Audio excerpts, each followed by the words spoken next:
important ground. Known as Peshmerga, these Kurdish fighters are holding on to very important ground. Known as Peshmerga, they say ISIS attacks them every day, sometimes by driving huge truck bombs into their defences. This is probably the most contested piece of territory in all of northern Iraq at the moment, because from this position, the Peshmerga have effectively cut off ISIS from being resupplied across the border in Syria.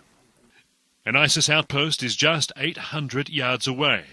For the Kurds, taking and holding this crossroad is a key objective in their strategy of surrounding and choking off Mosul, the ISIS stronghold in northern Iraq. And it's another sign of the huge progress the Kurds have made in rolling back territory ISIS initially conquered so easily. So we had to drive them out of this entire region.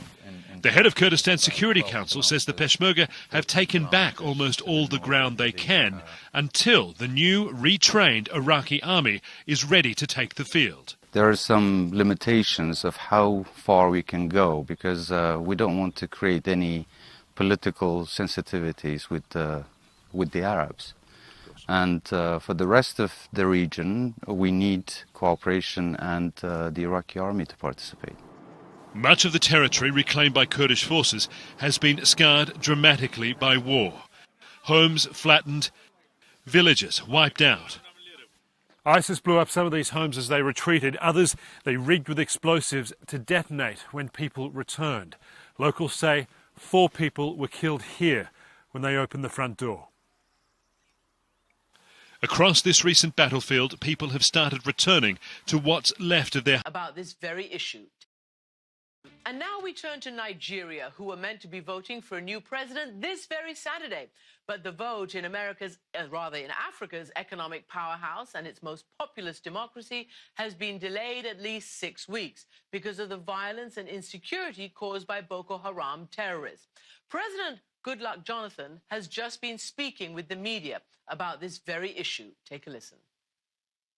Nobody is saying that they must wipe out Boko Haram completely before we conduct election in this country. But definitely in the next 6 weeks or so, serious advances will be made. But I'm not saying we'll wipe out Boko Haram. It sounds like they're never going to end, doesn't it? Just 10 hours later then, a gunman approached 2 officers near a synagogue and began shooting, and a bystander was killed in that incident. I'm literally around the corner from... What's your initial there? Well, I know as much as you do.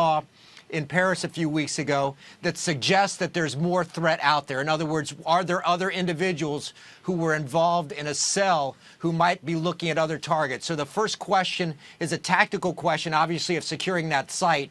But immediately you've got to go through several hours of looking. Small country.